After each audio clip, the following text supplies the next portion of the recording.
Hi friends, welcome to Rupa IAS academy. Friends, మనం Air India గురించి ఈ వీడియోలో నేర్చుకుంటున్నాం. ఎందుకు న్యూస్లోకి వచ్చింది అంటే, ఈ ఎయిర్ ఇండియా మనకి 18,000 కోట్లకి లాస్ట్ ఇయర్ బిడ్ వేసింది.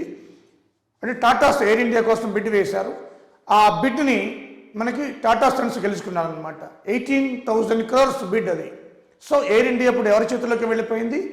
టాటాస్ చేతిలోకి వెళ్ళిపోయింది. దీని యొక్క హిస్టారికల్ బ్యాక్గ్రౌండ్ ఒకసారి చూద్దాం. ఎయిర్ ఇండియా గురించి అది న్యూస్లోకి వచ్చింది. ఈ ఎయిర్ ఇండియా 1932 జేఆర్డి టాటా, ఈయన ఏవియేటర్ పైలట్ కూడా, ఒక aviator and pilot. JRD Tata గారు aviator and pilot, business tycoon. ఈయన first flight India October 15, 1932, Karachi to Mumbai అనమాట. అప్పట్లో పాకిస్తాన్ కూడా మనకి బిఫోర్ ఇండిపెండెన్స్ కదా కలిసి ఉండేది అనమాట. సో ఈ విమానాల మీద ప్రేమతోటి, మక్కువతోటి ఆయన ఒక కంపెనీతో టైప్ పెట్టుకుని ఫస్ట్ ఫ్లైట్ అనమాట 1932 అక్టోబర్ 15.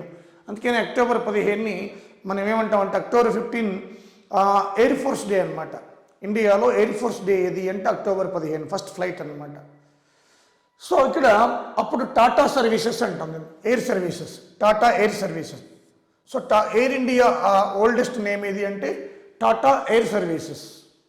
మరి ఈ టాటా ఎయిర్ సర్వీసెస్ 1938లో పేరు మార్చుకుంది టాటా ఎయిర్లైన్స్గా. Tata air services Air India old name. 32లో first flight Karachi to Mumbai October 15. October 15 మనం ఏమంటాం?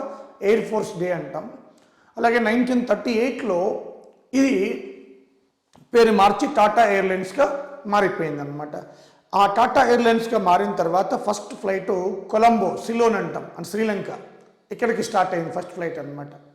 సో ఆ విధంగా ఫస్ట్ మనం ఈ Tata air services Tata air services అలా కూడా ఎయిర్లైన్స్గా మారిన తర్వాత కొలంబోకి ఫ్లైట్ వెళ్ళడం జరిగింది. శ్రీలంక, సిలోన్ అంటాం. 1946లో పబ్లిక్ కంపెనీగా మారిపోయింది. అప్పుడే ఎయిర్ ఇండియా అని పేరు వచ్చిందనమాట. అప్పుడే Air India. So Air India అనే పేరు ఎప్పుడు 46లో పబ్లిక్ లిమిటెడ్ కంపెనీగా మారి Air India. Present Air India టాటాల చేతికి వెళ్ళింది 100%. మేనేజ్మెంట్ కూడా టాటాసే. ఈ ఎయిర్ ఇండియా అనే పేరు ఎప్పుడు వచ్చింది? 1946లో వచ్చింది.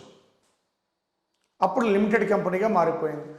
1946 నుంచి ఎయిర్ ఇండియా 2022 జనవరి వరకు మనకి ఇది అండర్ గవర్నమెంట్లోని ఉంది, ఎయిర్ ఇండియాగానే ఉంది. ఇప్పుడు చూడాలి మరి టాటా చేతికి వెళ్ళింది కదా. మరి ఈ ఎయిర్ ఇండియా ప్రస్థానం చూసాం మనం. 48లో దీనికి మహారాజా అనే పేరుతోటి మనకి PPP గవర్నమెంట్ కూడా ఎంటర్ అయిందనమాట. ఇండిపెండెన్స్ తర్వాత ప్రభుత్వం ఎయిర్ ఇండియాలో PPP, పబ్లిక్ పార్ట్నర్షిప్. అంటే దీంట్లో మళ్ళా ప్రభుత్వం ఏం చేసింది? 49% షేర్ని క్యాప్చర్ చేసుకుంది గవర్నమెంట్.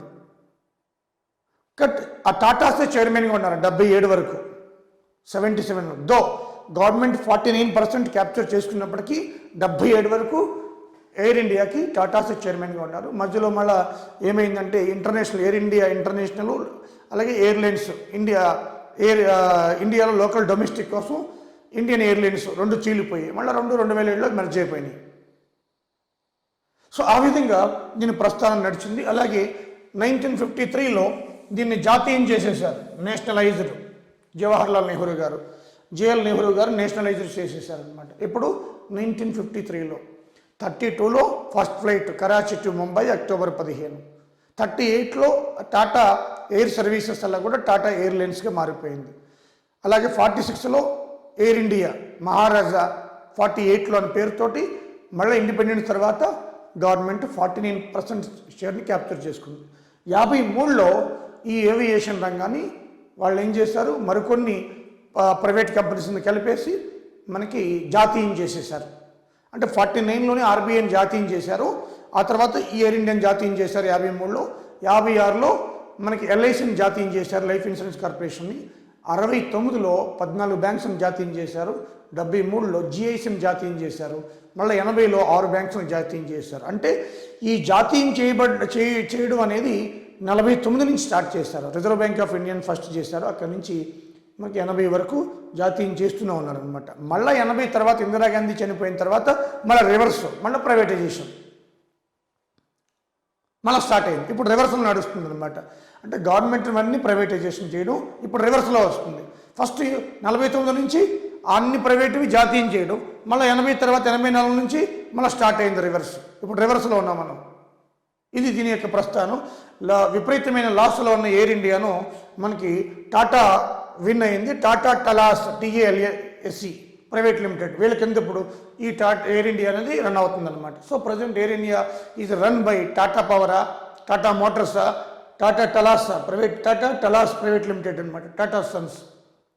సో ఇది ఎయిర్ ఇండియా యొక్క ప్రస్థానం. ఫ్రెండ్స్ ఇది చాలా ఇంపార్టెంట్ కూడా, ఎందుకంటే నేషనలైజర్ అన్నీ కూడా చెప్పాను. 49లో RBI, 53లో మనకి ఎయిర్ ఇండియా, 56లో LIC, 69లో 14 బ్యాంక్స్, 73లో GIC, 80లో మనకి 6 బ్యాంక్స్. ఓకేనా? సో ఇది ముఖ్యంగా మనకి ఎయిర్ ఇండియా యొక్క ప్రస్థానం. ఓకే ఫ్రెండ్స్, నెక్స్ట్ టాపిక్ చూస్తే మనకి ఈ చిత్రంలో నేను చెప్పవసరం లేదనుకుంటా, మీకు అనిపిస్తున్నాయి ఏంటవి? యాస్ గాడిదలు. వీటి పాపులేషన్ అట భారతదేశంలో తగ్గిపోతుందట. ఈ వైల్డ్ యాస్ అంటాం. ముఖ్యంగా ఈ వైల్డ్ యాస్లు గాడిదలు, వైల్డ్ యాస్ అంటే అడవి గాడిదలు ఓవరాల్గా. ఈ అడవి గాడిదలు చూసుకుంటే మనకి వైల్డ్ యాస్ ఇండియాలో రాన్ ఆఫ్ కచ్లో రక్షించబడుతున్నాయి. రాన్ ఆఫ్ కచ్ గుజరాత్లో. ఓవరాల్గా గాడిదలు ఇవి. ఈ పాపులేషన్ తగ్గిపోతుందట. అందుకే న్యూస్లోకి వచ్చింది మనకి. యాజ్ పర్ మనకి లేటెస్ట్ డేటా ప్రకారం చూస్తే 80 ఇయర్స్లో మనకి 61% తగ్గిందట. చూడండి ఎంత పర్సంటేజ్ డ్రాప్ అయిందో. గత 8 సంవత్సరాలలో గాడిదలు పాపులేషన్ అట 61% తగ్గిపోయిందట. సో ఇది ముఖ్యంగా మనకి ఈ యొక్క రిపోర్ట్ అనమాట. దీంట్లో ఎక్కువ తగ్గిపోయింది ఉత్తరప్రదేశ్ 71.72, రెండవది రాజస్థాన్ 71.31%, మూడవది గుజరాత్ 70.94, తర్వాత ఆంధ్రప్రదేశ్ 53.22, తర్వాత మహారాష్ట్ర 39.69%. సో గాడిదల పాపులేషన్ ఎక్కువగా తగ్గిన రాష్ట్రం ఏది అంటే లేటెస్ట్ రిపోర్ట్ ప్రకారం యూపీ, తర్వాత రాజస్థాన్, తర్వాత గుజరాత్ అన్నమాట. ఆ తర్వాత ఏపీ, తర్వాత మహారాష్ట్ర. ఓవరాల్గా ఎంత తగ్గింది 80 ఇయర్స్లో? 61%. అందుకని న్యూస్లోకి వచ్చింది మనకి. ఓకేనా? సో నెక్స్ట్ ఈ చిత్రంలో ఉన్న వాళ్ళని చూస్తే మనకి ఈ గణతంత్ర దినోత్సవం, రిపబ్లిక్ డే, ఈ సందర్భంగా మనకి శౌర్య చక్ర అవార్డులను ప్రకటించింది ప్రభుత్వం. వీళ్ళందరూ కూడా మరణానంతరం ఇచ్చారు. ప్రాణాలు తగ్గించి వాళ్ళు డ్యూటీ చేశారు కాబట్టి. సుబేదార్ శ్రీజిత్, నాయిబ్ సుబేదార్ శ్రీజిత్ ఈయన, హవాల్దార్ అనిల్ కుమార్ తోమర్, అలాగే హవాల్దార్ కాశీరే బొమ్మనల్లి. సో వీళ్ళందరికీ శౌర్య చక్రని. అలాగే హవాల్దార్ పింకు కుమార్, అలాగే సిపాయి మరుప్రోలు జస్వంత్. ఈ జస్వంత్ గురించి మన పేపర్లో వచ్చింది. సో మిగతావన్నీ కూడా రాలేదు కాబట్టి అన్నీ చెప్తున్నాను నేను. సో అలాగే శ్రీజిత్, తోమర్, అలాగే కాశీరే, అలాగే కుమార్, జస్వంత్, రాకేష్ శర్మ. సో ఈ 6 మందికి కూడా శౌర్య చక్ర ఇచ్చారనమాట, వాళ్ళ డ్యూటీలో ధైర్య సాహసాలు ప్రదర్శించినందుకు. సో అందుకే న్యూస్లోకి వచ్చింది. అదేవిధంగా ఈయన చూడండి, track and field athlete Neeraj Chopra, మనకు తెలుసు. ఈయనకి మనకి పరమ విశిష్ట సేవా అవార్డు వచ్చింది. ఓకే. అదేవిధంగా మనం చూస్తే జేమ్స్ వెబ్ టెలిస్కోప్, దీని గురించి ఒక వీడియో కూడా చేశాను నేను ఇంతకుముందు. నాసా వాళ్ళు ప్రయోగించారు. ఇది మొన్న రీసెంట్గా ఎందుకు వచ్చిందంటే, it reach to L2 point. L2 point అంటే ఏంటంటే మనకి లాగ్రాంజీ పాయింట్ అనమాట. లాగ్రాంజీ పాయింట్ అంటే మనకి గ్రావిటేషనల్ ఈక్విలిబ్రియం పాయింట్ అనమాట. సో అక్కడ చేరుకుందట L2. మొత్తం ఇది చేరుకోవడానికి 5 స్టెప్స్ ఉంటాయి, 5 పాయింట్స్. L2కి చేరుకుంది. సో భూమికి L2 పాయింట్కి 15 లక్షల మనకి కిలోమీటర్లు అనమాట. సో ఇక్కడ ఇది ideal location for infrared race అనమాట. సో అందుకే న్యూస్లోకి వచ్చింది L2 పాయింట్కి రీచ్ అయిందని. జేమ్స్ వెబ్ టెలిస్కోప్ ఇది నాసా వాళ్ళు పంపించారనమాట. ఎందుకంటే ఆస్ట్రానమికల్ ఆబ్జెక్ట్స్, అదే మనకి ఇన్ఫ్రారెడ్ తెలుసుకోవడం, కొత్త ఆబ్జెక్ట్స్ని తెలుసుకోవడం, దీనికి మెయిన్ పర్పస్ అనమాట. కొత్త ఆబ్జెక్ట్స్ ఏమైనా ఉన్నాయా, మనం తెలియని కూడా చాలా ఉంటూ ఉంటాయి. స్పేస్లో అవన్నీ తెలుసుకోవడం దీని యొక్క అంటే స్పేస్ రహస్యాలను తెలుసుకోవడం సింపుల్గా చెప్పాలంటే. James Webb telescope most powerful telescope NASA వాళ్ళు పంపించారు, 1 month బ్యాకే పంపించారు. సో మీకు ఇప్పుడు ఎందుకు న్యూస్లోకి వచ్చిందంటే L2 పాయింట్ని రీచ్ అయ్యింది. ఓకే, సో అదేవిధంగా మనకి ఈయన Baburam ASI Jammu Kashmir police got మనకి అశోక్ చక్ర ఇంతకుముందు శౌర్య చక్ర విన్నాం కదా, ఇప్పుడు అశోక్ చక్ర. So Jammu Kashmir police ASI Baburam got Ashok చక్ర. ఓకే, ఈయన పిల్లలు కూడా పాపం ఆర్మీలో జాయిన్ అవుతారన్న అని కూడా వాళ్ళు ఈ అవార్డు ప్రకటించిన తర్వాత చెప్పడం జరిగింది. సో అంత డెడికేటెడ్ పర్సన్, బట్ చనిపోయారు ఆయన పోస్టుమస్. ఓకే, సో అదేవిధంగా ఈ చిత్రంలో ఉన్న వ్యక్తి Charanjit Singh, great hockey player, legend, చనిపోయారు ఆయన, అందుకే న్యూస్లోకి వచ్చారు. ఓకేనా, అదేవిధంగా ఇక్కడ చూడండి మనం చుట్టూ వివిధ రకాల జంతువులు కనిపిస్తున్నాయి కదా, యానిమల్స్. సో ఇక్కడ పెటా అంటాం చూడండి, పిఈటిఏ ఇక్కడ కనిపిస్తుందో లేదో రాస్తాను నేను. PETA, PETA, people's ethical treatment of animals. PETA అంటాం. సో ఈ అవార్డు చేతన్ పటేల్, ఆయన చిరుతిళ్ళ వ్యాపారి అన్నమాట. అంటే చిన్నపిల్లలు ఈ తింటూ ఉంటారు చిరుతిళ్ళు, వాటికి ఆ వ్యాపారం చేస్తాడనమాట చేతన్ పటేల్. సో ఈ చేతన్ పటేల్కి పెటా అవార్డు వచ్చింది, అంటే జంతు సంరక్షణలో ఆయన యొక్క మనకి సేవా కార్యక్రమాలకి ఈ award. People ethical treatment of animals.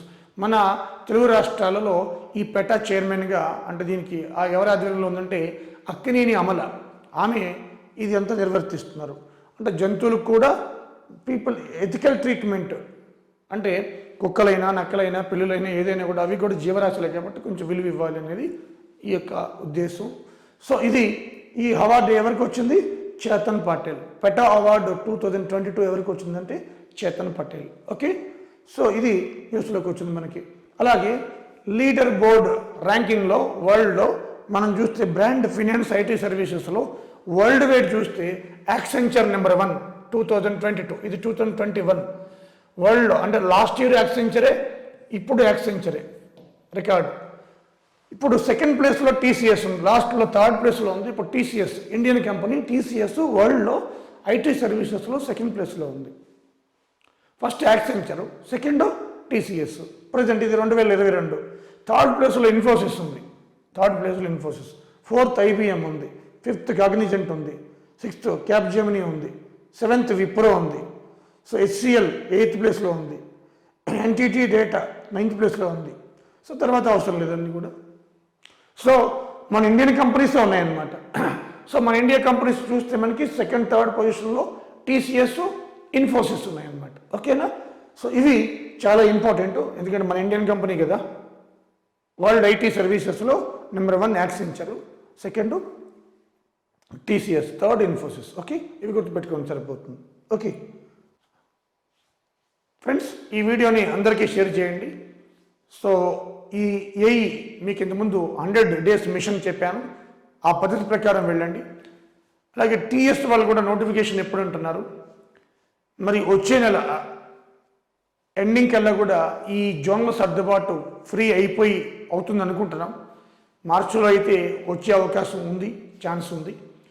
So కాబట్టి సెంట్రల్ గవర్నమెంట్లో కూడా 30% వేకెన్సీస్ ఉన్నాయని పేపర్లో రావడం జరిగింది. అంటే 30% వేకెన్సీస్, 4 years నుంచి ఎటువంటి వేకెన్సీస్ మనం ఫిల్ చేయలేదు. మనం చూసాం ఎప్పుడో 4 years నోటిఫికేషన్ ఆర్ఆర్బీని ఎన్టీపీసీ ఏ విధంగా అయిపోయిందో, అది బీహార్లో ఎంత గొడవ జరుగుతుందో తెలుసు. కాబట్టి 30% వేకెన్సీస్ ఉన్నాయట సెంట్రల్ గవర్నమెంట్ జాబ్స్లో. మరి అవన్నీ ఎప్పుడు ఫిల్ చేస్తారు అనేది చూడాలి. సో అన్నీ ఫిల్ చేయకపోయినా ఒకేసారి కొన్నైనా తీస్తారు. కాబట్టి మనం బీఏ ఆప్టిమిస్టిక్. సో కాబట్టి ఆశావాదిగా ఉందాం. సో మీ ప్రిపరేషన్ అయితే కొనసాగించండి. మీరు ప్రైవేట్ జాబులు చేసుకున్నా, గవర్నమెంట్ జాబులు చేస్తున్నా, సో కొద్ది టైం ఈ ప్రిపరేషన్ కేటాయిస్తే మీరు ఎగ్జామ్ వచ్చిన తర్వాత, నోటిఫికేషన్ పడిన తర్వాత ఆ టెన్షన్ పోతుందన్నమాట. ఓకేనా, సో కాంపిటేటివ్లో ఎప్పుడు కూడా హడావిడిగా చదివితే రాదు, కొద్ది గ్రాడ్యువల్గా చదువుతూ వెళ్ళాలి. బేసిక్స్ అన్నీ కూడా స్ట్రాంగ్గా ఉండాలి పునాది. సో కాబట్టి ఇప్పటి నుంచే మీరు స్లోగా 4-5 నెలలు చదువుతూ ఉంటే మళ్ళీ రివిజన్కి నోటిఫికేషన్ పడిన తర్వాత మనకి అవకాశం ఉంటుందన్నమాట. ఓకేనా friends? So thank you very much.